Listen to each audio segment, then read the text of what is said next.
convention as opposed to perhaps just doing a series of national filings, and undertake active reviews of your intellectual property portfolios. Thank you.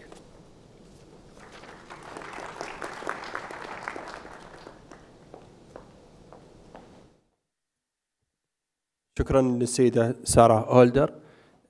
توقف استراحة قهوة لمدة 15 دقيقة، نرجع الساعة 2:05 إن شاء الله. شكرا لكم.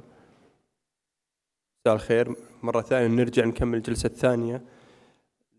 عنوان الموضوع الآن المطروح: استراتيجية الملكية الفكرية والابتكار في أرامكو السعودية، تجربة وطنية ننقلها لكم عن طريق الدكتور رشيد خان، فريق إدارة أصول الملكية الفكرية والابتكار في إدارة التقنية التابعة لأرامكو السعودية. Assalamu alaikum. Can everybody hear me? Okay. Okay, great. Well, it's quite a privilege to be here today at this wonderful institute, because I heard a great deal about all the wonderful things that's happening, and then finally, after 11 years being in Saudi Aramco, I'm actually physically being here and being able to meet the people behind the scene. So thank you, sir. Thank you, ladies, for having me over here. And it's also a privilege to talk about a very interesting topic, a fascinating topic that is very close to close to us, which is how does IP can impact economic development. And following the theme of two previous speakers, the title of my presentation is Innovation and Intellectual Property Strategy to Address the Greatest Business Challenges of Saudi Aramco and the Kingdom. I know that's a very big topic, addressing the greatest business challenges of Saudi Aramco by using IP, and I'll try to do that in the next 20 or 30 minutes. I have been leading the IAM team for the last few years, and before that worked in many other places, which I was introduced earlier. The outline is basically challenges related to KSA, Kingdom of Saudi Arabia, challenges related to Saudi Aramco. I'll briefly highlight that. And then how do we plan on responding to those challenges using IP and innovation? We'll briefly outline a portfolio. How does our portfolio address those challenges that we are talking about? And what are the key strategic areas that we are embarking on as we move forward for the benefit of the kingdom? Now, for those who are not, I'm not sure that anybody in here who doesn't know about Saudi Aramco, is a fully integrated global leader, and completed almost 80 years of reliable energy, served as 80 years of reliable energy supplier. Saudi Aramco is probably 5 to 10 times larger than Exxon, which is now considered the largest company in the world. So that explains about the magnitude of operation as a global leader. And we are present in many different places of the world. Just to give an example, we're present not only in various parts of the kingdom, but also the largest refinery in North America is being built jointly, Saudi Aramco, with another company in Port Arthur. That's the first refinery in USA. So just to give an example, the dimension of the operation of this company. Number one include reserves, production, and export. Saudi Aramco is a leader in natural gas reserves, a leader in refining and expanding. 56,000 employees, schools, hospitals, planes, airports, housing, and communities. Kingdom leader in social responsibility. Often, people call jokingly, the Aramco is not a company, it's a country, which is not true. We are an integral part of the country. And that's why today, what I'd like to address is how does Aramco addresses some of these key challenges. Key challenges related to the kingdom are grow local economy, address high-value jobs.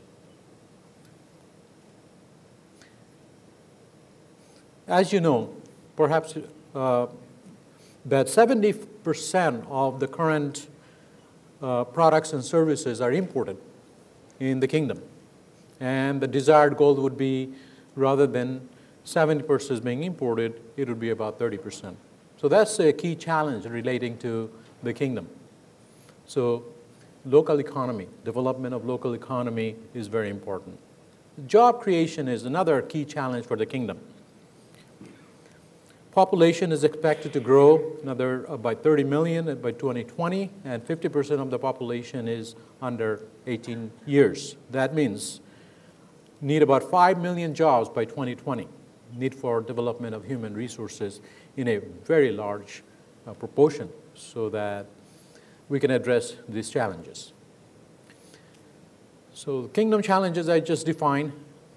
Now the Saudi Aramco has their own challenges. Continue to be the global leader in energy supply, proactive reaction to global energy environment, diversify local economy, linked to the kingdom development. As you know, there has been a shift in demand, and Saudi Aramco has been able to accommodate those. It used to be North America. Now that demand is shifting more on the Far East. And of course, there are different types of demands being in North America currently, and I cited an example earlier. Then there is also boom and bust that the world has seen. It's not that long ago. In 1999, The Economist highlighted that drowning in oil. And only a few years later, when the oil went from $10 to $147 a barrel, the end of oil age. Now, Aramco has been a steady supplier in the boom and bust period without necessarily have to worry about where the supply going to come from when the oil is still at a very high price. Now, how do we address these challenges, both the kingdom and for the company itself? Well, the answer to that is simple. Empower our human capital by leveraging innovation, intellectual capital and properties, technology, and of course, it goes without saying the relationship that we have built with many parts of the world. So what I'd like to do now is basically describe briefly about our innovation and patent strategy and portfolio. So to address the biggest technical challenges, both technical and others, we have powerful innovation program, technology program, and intellectual assets management program. The program was launched in around about 2002. And that we always go back and re-examine, are we aligned with the corporate strategy and the kingdom strategy? We have a structured program in new venture, new business development, and others. WIDE, entrepreneurship program. These are new programs we are launching for job creation, diversify local economy, develop renewable and energy and supply energy to the world on a sustaining basis. We have launched an accelerated transformation program. The goal is in 2020, Saudi Aramco, which is already the world's largest oil company, will be the world's largest energy company. And we'll be integrating with chemical. So we'll not only just be known as energy company, but also integrated chemical and petroleum company. And that is really the goal. That's the vision that has been set.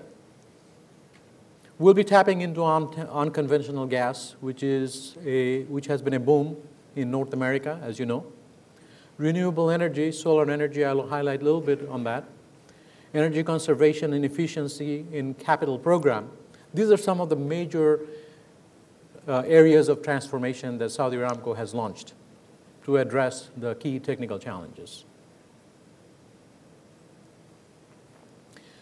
Regarding innovation, we have included innovation, technology, and IP policy in business plans so that we don't lose sight of key issues and everybody is involved. provide incentives and recognition. That's very important to sustain innovation. Nurture innovative culture. That means we provide ongoing training and IP mapping and landscaping, and we will try to highlight on that a little bit later. But we also actually go in depth and tell people what are the patent landscape stand in their particular research area so that they don't have to do it themselves. So we provide that service. The expected results is that smart innovation, useful inventions, technology, and a smart workforce to drive the future of Kingdom. The key message here is that if we focus on the biggest technical challenge in terms of innovation and invention, we will get innovation, new technology, and IP. We don't really have to worry about them. We remind people what is important, and we give them the resource.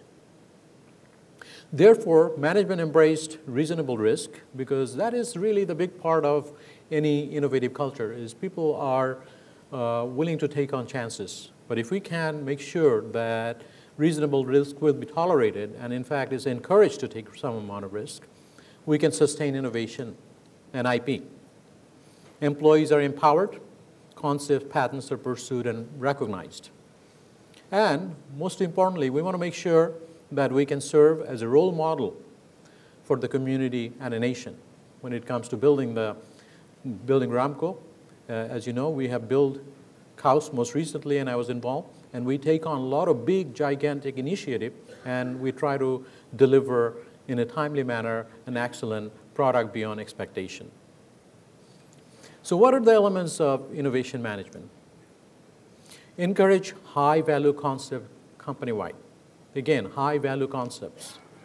What is important for the company and what's important for the country? Now, when an employee at the very low level, he might be intimidated that his supervisor may not like the idea that he's providing. So what we have done is removed all the barriers. So all 56,000 people have now put any ideas into the idea management system. And he can actually deliver the idea to CEO level if he wants to. We have committees that would provide feedback and share knowledge.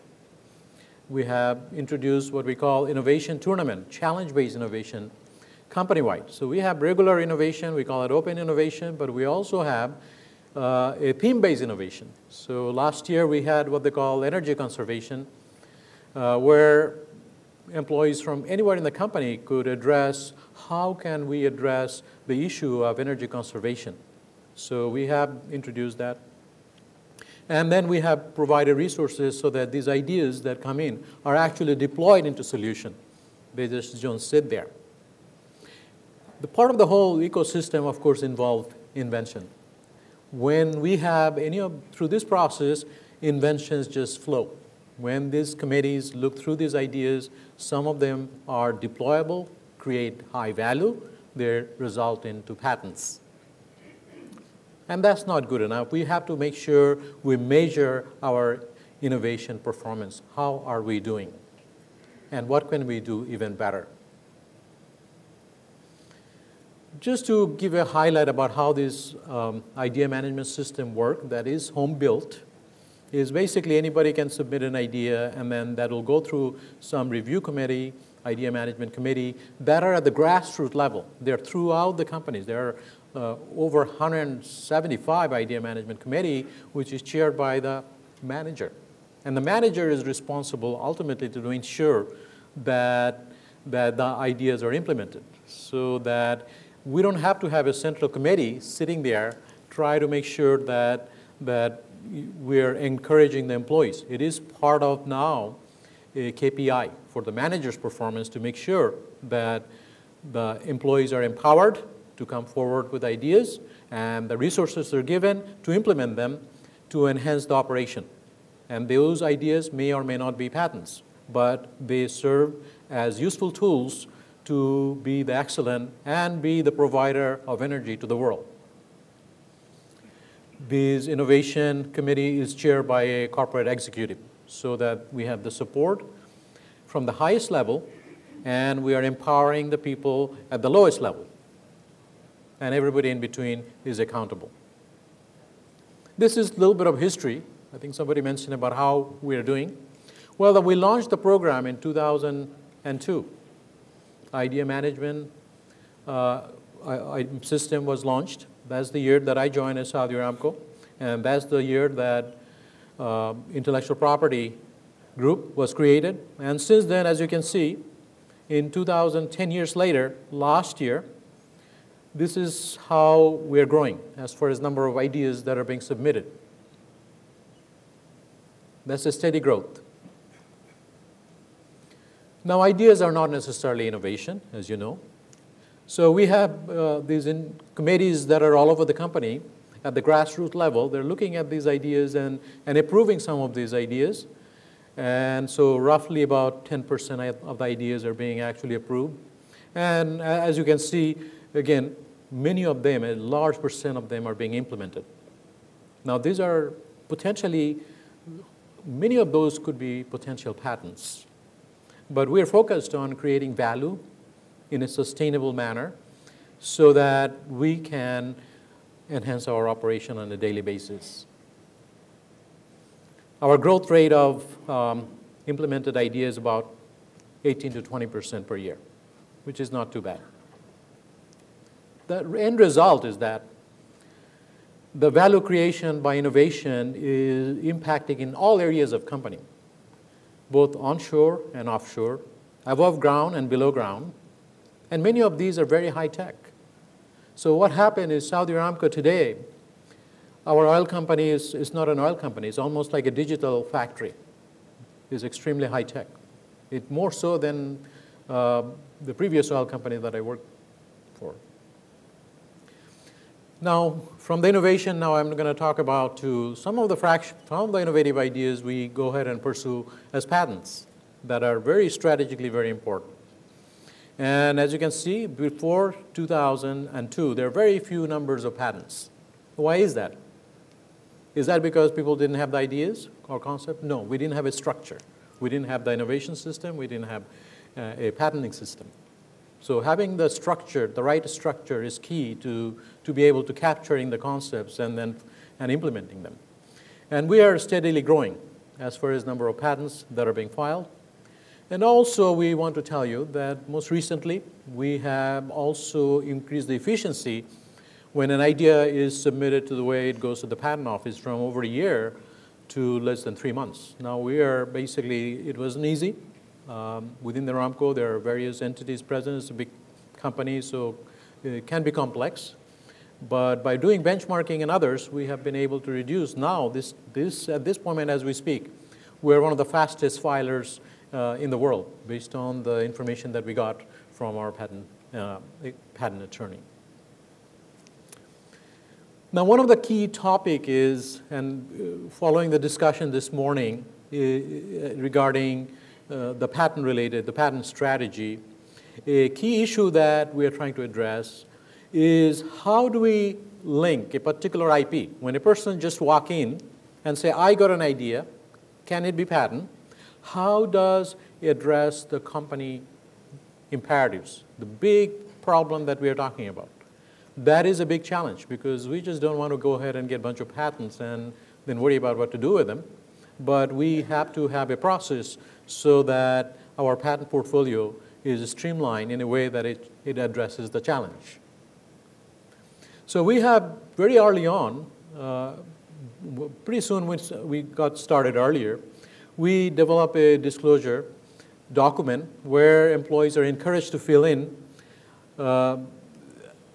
many questions there, which basically allows us to understand how that particular IP is linked to corporate strategy, economic assessment, and market assessment. And the result is that it tells us, as people who are managing IP, the level of protection need, where it needs to be protected, and what are the developmental options. This is just an example of the template. It's a little bit painful, but it's not very difficult. But at the end, it adds a lot of value. Not only we are careful in terms of filing patents, but also when we have filed it, We want to go ahead and see, okay, these are our money in the bank. Okay, how does this asset look like? How do they fit in? And here's a picture from, say, last year. It's a snapshot. It's not a snapshot changes on a daily basis.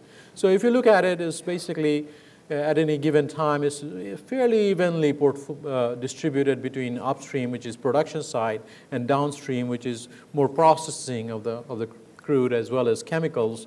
And so this is what, after the fact, after we filed it, then we are looking at it. This is one way to look at it, is manually go and look at the portfolio and count the numbers and see where they fit in. Now, there are other ways to do that. Basically, by going through a portfolio analysis, for example, citation velocity, how other people are citing your published patents versus number of patent family, you can come up with these sort of clusters. And it can give you a picture about where your portfolio lies. Because as we are filing, which is now over 700 patent application, it can be quite challenging. Try to see where the strengths, where are the pockets of strengths, and where are the pockets of weakness. And I'm not going to go through the details of it, but give you a couple examples. For example, in here we plotted generality, which is diversity of the forward citation. In other words, when these patents have been published, how many people or how many companies are being cited versus originality, diversity of the cited patents, how the inventors have cited. You can come up with some sort of clusters. For example, in here we see clusters, digital computing processing, analyzing material, seismic. And then we can also see some other areas, refining and metal hydrates. So based on this sort of information, you can understand the type of technology being patented, which is not obvious. This is just one example. And we can plot many, many diagrams and look at the portfolio from a different point of view. And it can be a science by itself. And we have many, many ongoing analysis going on. I just wanted to give you a little snapshot that if you look at from this point of view, for example, in here, analyzing materials, seismology, drilling, it tells you a story there. And each picture by itself may not tell the whole story, but it only tells part of the story. And so this needs to be done, and we are doing that on an ongoing basis. Here is the bottom line. Okay, so if you have to say, okay, how does your portfolio look like? And I have given you a breakdown manual by manual. This is by looking through IPC code, International Patent Classification. What we see here is a snapshot from last year, and of course it's going to be different now. The cracking, we're talking about a chemical business, remember, as a strategic imperative. Well, we got a lot of patents that are going into that. It's about more than a quarter. We have to sustain our operation, provide the energy to the world today. We want to be the leader. Our patent seems to be on the drilling and geophysics and digital data processing and analyzing materials, again, analyzing the rocks.